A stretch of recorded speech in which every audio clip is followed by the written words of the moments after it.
There are 6 silent reasons why people hate you, and none of them are about who you truly are. It's not the words you said or the things you did. It's what your presence awakens in them, what you reflect back. You walk into the room and suddenly they're uncomfortable. Not because you attacked them, but because something about you forces them to confront parts of themselves they've buried.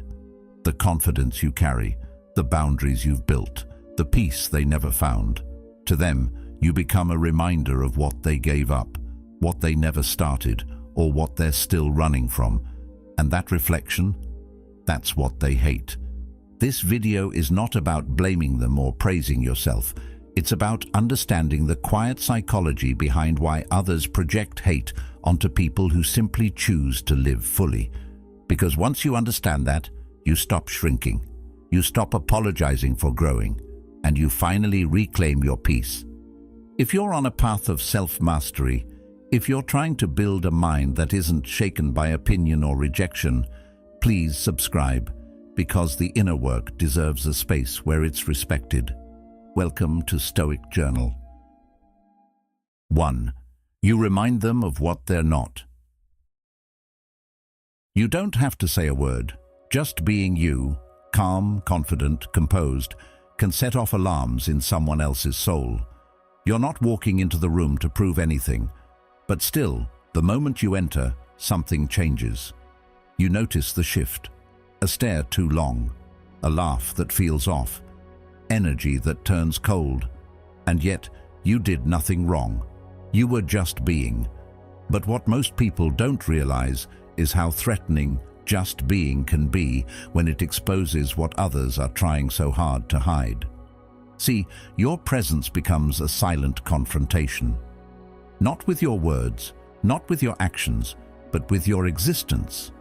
It reminds people of their silence when they should have spoken, their hesitation when they should have moved, their comfort zone that slowly turned into a cage. And that kind of reminder hurts, especially when it comes from someone who's not trying to hurt anyone. When someone has avoided their own growth for years, they don't want to be reminded that growth is possible, that risk is worth it, that the excuses they've been feeding themselves no longer hold up in the presence of someone who chose differently. You become a mirror, not the polished kind that flatters, but the raw, honest kind that doesn't filter the truth. And when people are living in denial, truth can feel like an attack.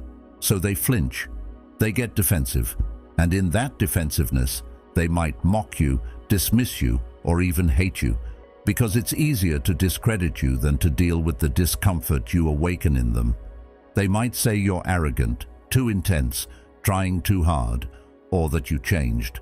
But that's not about you. That's about them trying to make sense of something that challenges the narrative they've built around their own choices.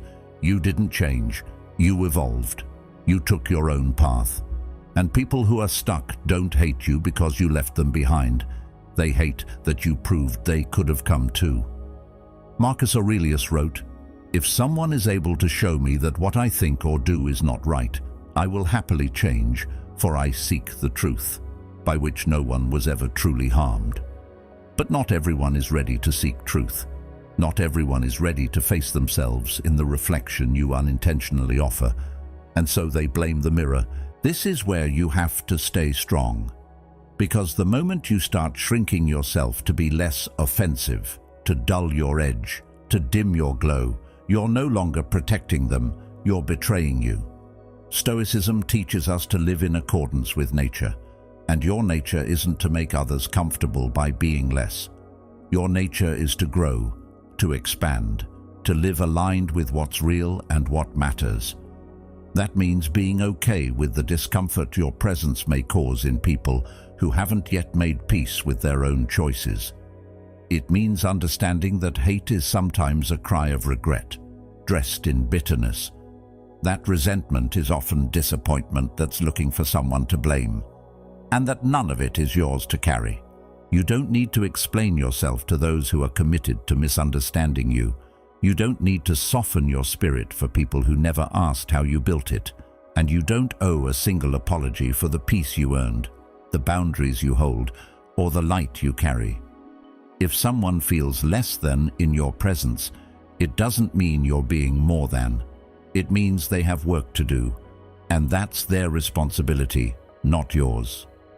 Don't interrupt your growth to make someone else feel better about standing still. Keep showing up. Keep choosing discipline over comfort. Keep choosing self-respect over approval. Because those who belong in your life won't feel threatened by your shine. They'll be lit up by it. Let them feel what they feel. Let them look if they must. And let them say whatever they need to say to sleep better at night. That's their path. Yours is to keep walking in truth, even when that truth makes others uncomfortable, because the world doesn't need more people pretending. It needs more people living, authentically, unapologetically, stoically. 2. You trigger their insecurities. Some people flinch the moment you walk in, and not because you did anything wrong, but because something about you reminds them of where they're not. We all carry wounds. Some are buried deep, others still ache at the surface. And when you show up living freely, speaking with ease, smiling without apology, you can unknowingly brush up against those raw edges. It's not intentional. You're not trying to stand out or be better, but your presence becomes a contrast, one that highlights what they lack or never built within themselves. Maybe you're naturally confident in a way they've always struggled to be. Maybe you're taking action while they've been stuck in the same job, the same mindset, the same fear. Maybe you speak your truth, and they've been biting their tongue for years. That contrast is sharp. It stings. And when someone hasn't done the internal work to face it, they protect their ego the only way it knows how, by turning you into the problem. It's not unusual for people to label what threatens them. They'll call your confidence arrogance, your peace fake, your growth just luck. Because if they can convince themselves that your success isn't real, they don't have to face the possibility that they could have had it too. It's easier for someone to say you're pretending than to admit they've been avoiding. Easier to paint you as unrelatable than to question why they gave up on becoming their own best version. This is projection. It's not new, and it's not personal. When people don't want to deal with their own discomfort, they push it outward. They frame your light as an attack, your clarity as a show, your stability as a lie. But none of that belongs to you. It's just their pain, dressed up and directed at the nearest target. The Stoics understood this pattern long before psychology gave it a name. Epictetus said, "When someone provokes you, realize that it is your own opinion which provokes you." What that means is simple. The trigger is not in you, it's in them. You didn't press the button, they already had the button installed. You were just the reminder. And that reminder makes them uncomfortable because it shatters the illusion they've been maintaining. The illusion that they're doing fine, that their bitterness is justified, that everyone else is just pretending too. But when they see you laughing genuinely, speaking openly, moving with a purpose, it gets harder to cling to that illusion. And so their discomfort turns to criticism. This is where many people start to shrink. You notice the tone in their voice change. You hear the subtle dig. You feel the withdrawal. And part of you wants to explain, to justify, to make yourself smaller so they don't feel as small around you. But that's not your job. You're not here to shrink for people who refuse to grow. You're not responsible for the emotions they haven't processed. And you're certainly not obligated to dull your light so they don't feel like they're in the dark. Let them feel what they feel. Let them say what they say. Because their judgment isn't a reflection of who you are. It's a reflection of who they're not yet ready to become. That doesn't make them bad people. It just means they're in a different place on the path. Everyone's got their own timing, their own battles, their own inner dialogue playing on repeat. Some people haven't had the tools, the space, or the courage to change that script. But none of that means you should lower your volume to make their silence feel better. Stand tall, keep doing the work, and remember, you didn't provoke them. Their unhealed places did. What they're reacting to is not you, it's the version of themselves they wish they were. the one they see every time they see you. So what do? You stay grounded, you stay kind, but you don't apologize. You show compassion, but you don't absorb their pain as your own, and you keep walking forward, even if it means walking alone for a while. Because the people who belong in your life will never ask you to be less just so they can feel more. They'll admire your growth, they'll respect your peace, and they'll use your light as a reason to heal, not a reason to hate. You will trigger people. That's part of growth.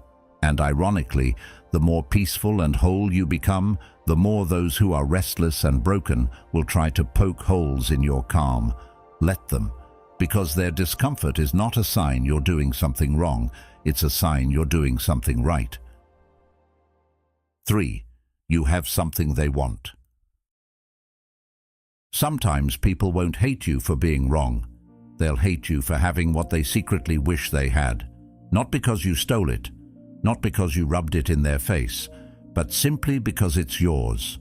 That quiet confidence, the peace you carry in your chest, the relationships that feel warm and real, the momentum you've built in your life, all of it becomes something they silently measure themselves against. And instead of turning that discomfort into curiosity, like, how did you get there? Or what could I learn from this? They choose resentment. Not openly, of course. It hides behind subtle shade, behind smiles that don't reach the eyes, behind phrases like, must be nice, or I could do that too if I had the time. But the truth is, what you have reflects what they don't, and for some, that's unbearable. You didn't ask to be compared to anyone. You didn't wake up and decide to become someone else's measuring stick. But when you start owning your life, really owning it, it shines a light on the things other people have abandoned. That light exposes their compromises, their self-betrayals, their decisions to settle. And instead of confronting all that, they'll attack what they see in you. That's how jealousy survives, by twisting admiration into criticism. You'll hear that you're fake, that you're lucky, that your life is all surface and no substance. Because if they admit you earned it, they'd have to admit that they didn't try, or that they tried and gave up, or worse, that they never believed they could in the first place. It's easier to call you undeserving than to ask why they've chosen the path they're on. Jealousy isn't always loud. Sometimes it's quiet contempt, a subtle tension in the room, a backhanded compliment, a silence when you share good news. It's the invisible resistance you feel when you're doing well around people who aren't. And you'll start to notice it more the better your life gets. The more you heal, the more it threatens the narratives others cling to. Because when you're healthy, grounded and moving forward, it challenges the people still stuck in their pain. Carl Jung once said, "The most terrifying thing is to accept oneself completely," and most people haven't. So when they see you doing that, flawed but free, it rattles something in them. Not because you're arrogant, but because they've spent so long pretending not to want what you have. This is where you have to stay anchored, because their jealousy will try to become your shame. It will try to guilt you into shrinking, into second-guessing your wins, into questioning if maybe you are too much, too lucky, too ahead. Don't fall for it. Jealousy is just someone else's refusal to take responsibility for their life. It's a confession, not an accusation. And it says more about where they are than where you're headed. Marcus Aurelius wrote, "Don't waste time wondering what a good man is. Be one." You don't have to explain your blessings. You just have to embody them well. Keep walking, even when they gossip, even when they twist your story, even when they try to make your growth look like betrayal. Keep walking, because the ones who belong in your life will never be threatened by your light. They'll sit beside you and share the warmth. But the ones who can't handle it, let them walk themselves out. You don't need to downplay your progress to make others feel comfortable in their stagnation. Your joy is not a crime. Your peace is not a provocation. You're not wrong for having something others want. You're just living proof that it's possible. And here's the thing most people miss. Jealousy doesn't need to become war. You don't need to fight, defend, or retaliate. You can just let it be. Let it sting, let it pass, let it teach. Because in the end, the people who are meant to rise with you will use their envy as fuel, not poison. They'll look at you and think, if they can, maybe I can too. And they'll thank you, not hate you, for showing them what's possible. But the ones who'd rather sit in bitterness, that's not your burden to carry. Let them stay where they are. You've got somewhere to be. 4. You can't be controlled. Some people only love you when you're easy to bend, when you're agreeable, when you nod without questioning, when you say yes to things that make your stomach twist. As long as you play the role they wrote for you, they smile. They call you loyal, kind, selfless.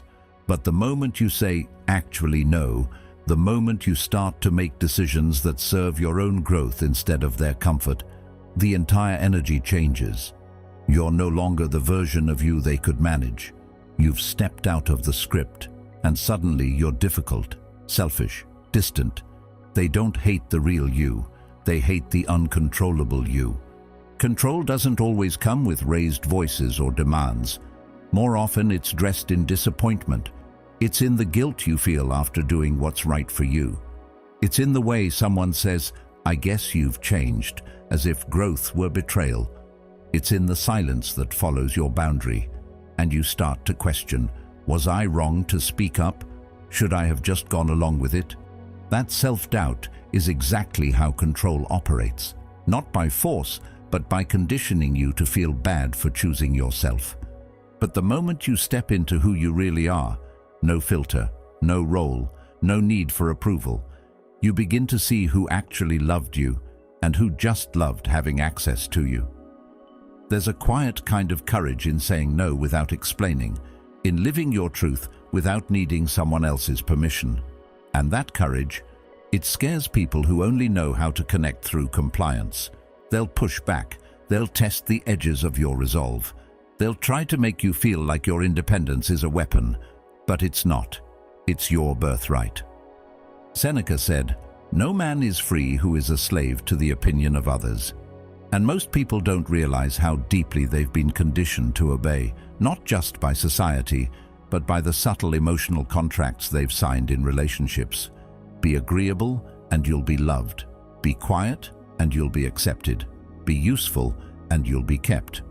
But when you start saying no to those contracts, some people treat it like betrayal. Not because you wronged them, but because you interrupted the comfort of their expectations. Choosing yourself doesn't mean you're rejecting others. It means you're refusing to be edited by them. And that's a line most people won't understand until they've done the inner work themselves. Because when you grow into your autonomy, you stop needing approval for every step you take. You start living from your values, not their validation. You say yes from your soul, not from guilt. And that shift creates friction with anyone who benefited from the old version of you. You'll see this most clearly in people who once called themselves close. Friends who pull away when you don't show up like you used to. Family members who act wounded when you stop letting them guilt you into their plans. Romantic partners who claim you're being distant when you're finally being honest. But that's not distance, it's clarity. And clarity often looks like rebellion to those who thrived on your confusion. There's no need to fight, no need to argue, explain, or prove yourself. The people who truly love you will adjust to your boundaries. They might not understand them right away, but they'll respect them. The rest, let them fall away, not in anger, but in peace. Because your path was never meant to be crowded by people who only loved you on their terms. And the truth is, if someone's love depends on your compliance, it was never love, it was a transaction. Carl Jung said, "The privilege of a lifetime is to become who you truly are." And becoming who you truly are means shedding the version of you that was crafted to make other people feel safe. It means standing up for your needs, even when your voice shakes. It means walking away from comfort, if that comfort comes at the cost of your self-respect. And it means being okay with being misunderstood, because sometimes the price of inner peace is external conflict. And that's a trade worth making. You weren't born to be manageable. You weren't built to be agreeable at your own expense. You are allowed to evolve. You are allowed to disappoint people who expected you to stay small. And you are allowed to create a life that reflects your truth, not their template. So if they hate you for choosing yourself, let them. That hate has nothing to do with who you are. It has everything to do with who they can no longer control. 5. You represent their lost potential. There's a particular kind of silence you'll feel from people who once cheered you on, people who, in another life, might have walked beside you. At first it feels confusing. You haven't hurt them, you haven't rubbed anything in their face, but the air between you shifts, the warmth becomes distance, and all you've done is move forward. What you start to realize is that your life, just as it is, has become a painful reflection for them. Not because you're living too loudly, but because you're living the life they once imagined for themselves. A version of them long buried starts to echo in the presence of what you've built. And instead of celebrating your progress, they begin to resent it, not because it's wrong, but because it reminds them of every moment they stood still. You didn't take their opportunity. You didn't outshine them. You just started. You acted on the dreams they only spoke about. You stayed consistent when things got hard. You made peace with uncertainty and chose to move anyway. And that alone, your willingness to risk, to grow, to change, becomes a threat. Because it makes one thing brutally clear: they could have too, but they didn't. And now, watching you succeed forces them to face what they traded their potential for: comfort, fear, approval, distraction. That's a hard truth for anyone to swallow. They'll rarely admit that. Instead, they'll shift the narrative.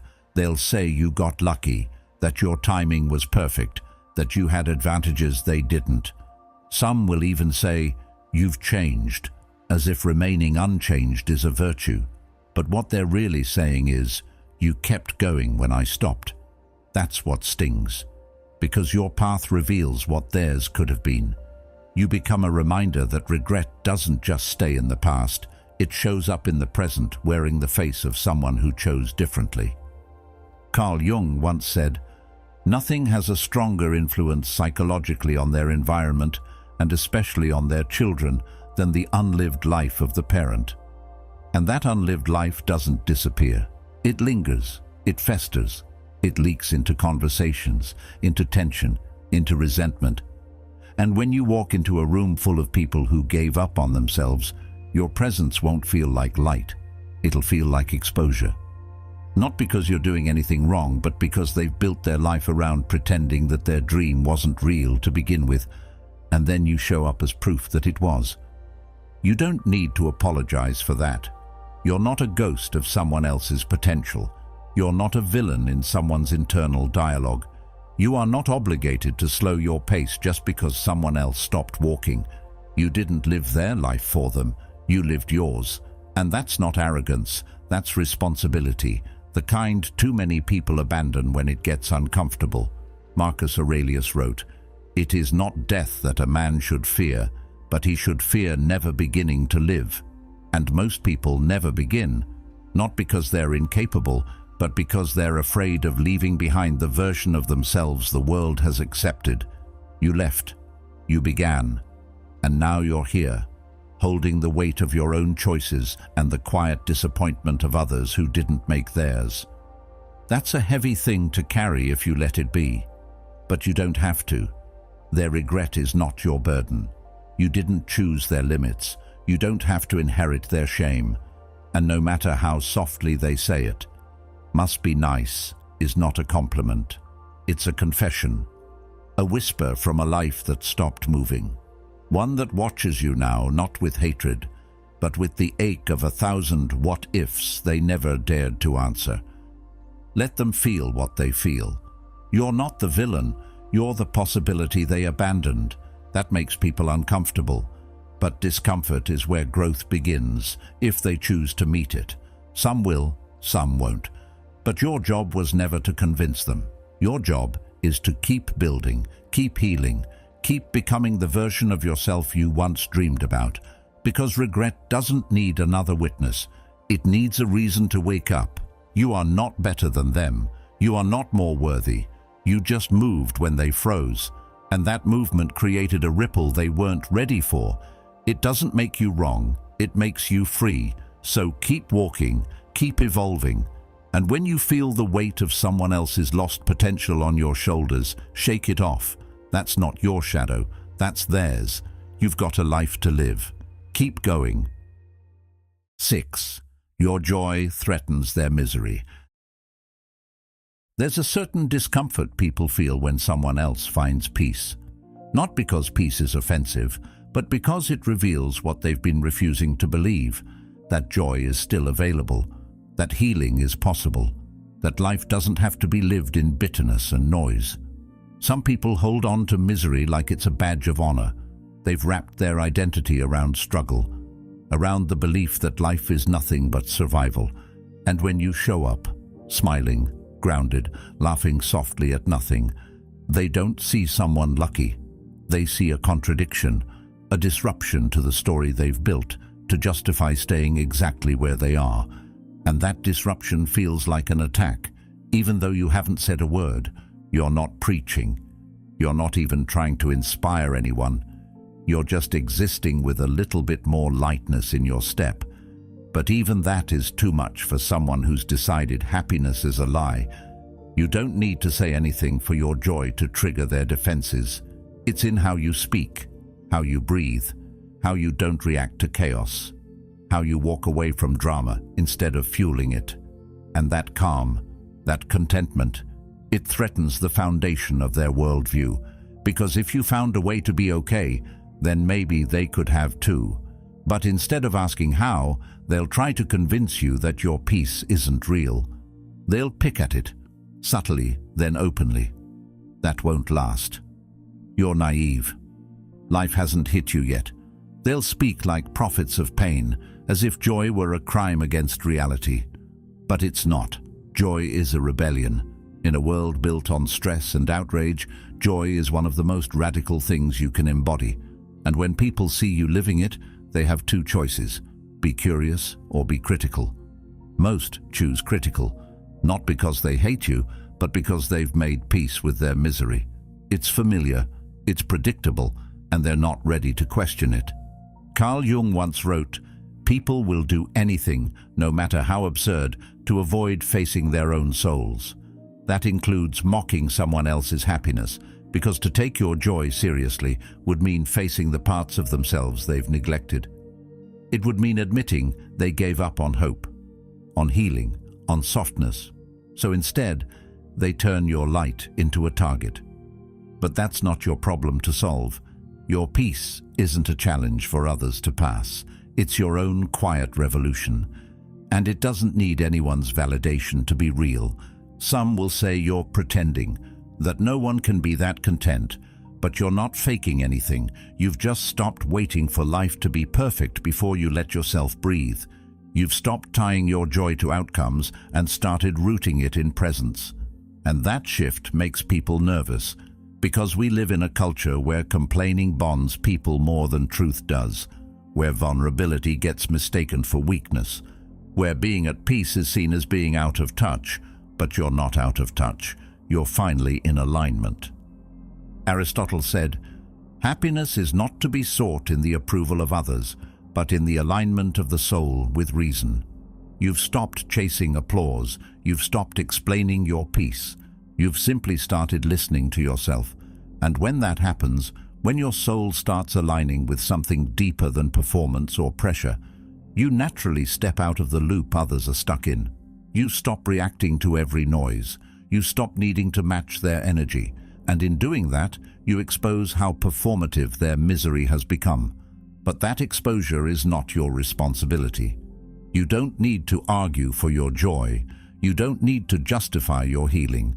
You just keep going, not to prove a point, but because you finally realize that joy isn't the destination, it's the fuel. And you need that fuel to keep rising, to keep creating, to keep walking toward the version of yourself that doesn't apologize for feeling okay. Not everyone will clap for your clarity. Some people will throw shade simply because you're standing in the sun. That's fine. Let them sit where they're comfortable. You don't need to convince anyone that your joy is real. Just live it. Let it speak for itself. And if it threatens someone else's sadness, that's a sign that maybe, just maybe, it's time for them to stop hiding in it. Some will rise, others will resist. But either way, you stay in motion because your happiness doesn't make you fake, it makes you free. And in a world full of people who've normalized their pain, that freedom will always look suspicious. Keep shining anyway. You don't need to explain your light to those still hiding in the dark. Just keep walking, keep healing, keep choosing peace over approval. Because the right people won't fear your growth. They'll grow with you. And when you stop apologizing for becoming who you were always meant to be, that's when everything changes. Watch the next video on your screen when you're ready to take the next step. And thank you for being a part of Stoic Journal, where your stillness becomes your strength.